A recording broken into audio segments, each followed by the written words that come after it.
Welcome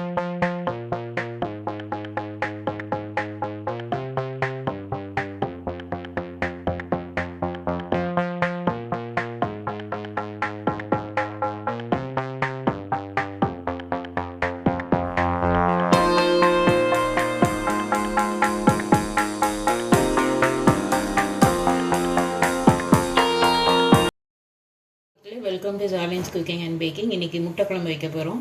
சிம்பிளாக குயிக்காக பார்க்கலாம். ஃபஸ்ட்டு இதுக்கு வந்து எண்ணெய், கடலை எண்ணெய் ஒரு 2 டேபிள் ஸ்பூன்,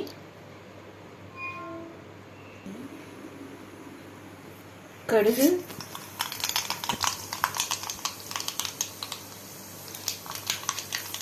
ஒரு 1/4 டீஸ்பூன் சீரகம், 1/4 டீஸ்பூன் உளுந்து,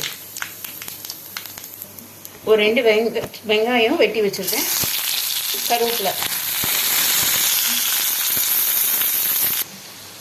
வெங்காயம் நல்லா வதங்கிடுச்சு. இப்போ ஒரு 3 தக்காளி,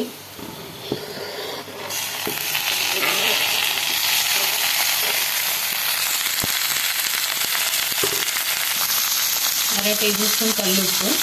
தக்காளி வதங்கிறதுக்கு இந்த குழம்புக்கும். தக்காளி நல்லா வதங்கிடுச்சு.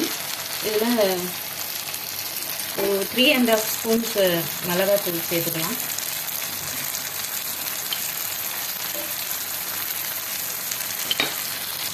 நாலு ஸ்பூன் தனியா,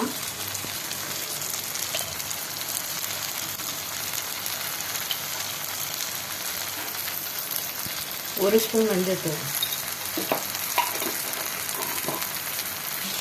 இது தேவையான அளவு தண்ணி ஊற்றி, இது ரொம்ப ஈஸியாக செஞ்சிடலாம். பேச்சுலர்ஸ் கூட வீட்டில் இருக்க பொருள் வச்சு சீக்கிரமாக செஞ்சிடலாம். போடணும், போடாமையும் வைக்கலாம். போட்டால் ரொம்ப டேஸ்ட்டாக இருக்கும். நான் இந்த மாதிரி ஒரு 2 பீஸ் எடுத்திருக்கேன். அண்ட் இவ்வளோ வெறும் தேங்காய் மட்டும் அரைச்சி அப்படியே போட்டுக்க வேண்டியதான். இது தேங்காவை சேர்த்துக்கலாம்.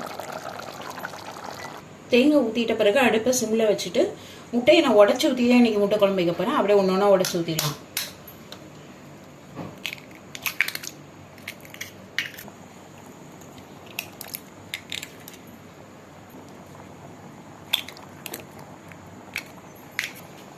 முட்டை ஊற்றிட்ட பிறகு கரண்டி போடக்கூடாது. அப்படியே ஃபுல் சிம்மில் வச்சு மூடி வச்சு ஒரு 3 மினிட்ஸ் மட்டும் அடுப்பை ஆனில் வச்சு அதுக்கப்புறம் ஆஃப் பண்ணிடலாம். குழம்பு ரெடி ஆயிரும். கடைசியாக கொஞ்சம் கொத்தமல்லி போட்டு குழம்பு ஆஃப் பண்ணி விட்டுடலாம். குழம்பு ரெடி. இதை ஒரு 5 மினிட்ஸ்க்கு டிஸ்டர்ப் பண்ணாமல் அப்படியே வச்சிட்டிங்கன்னா அந்த குழம்பு சூடில் சப்போஸ் உள்ள முட்டை வேகாமல் இருந்தால் கூட வெந்துடும்.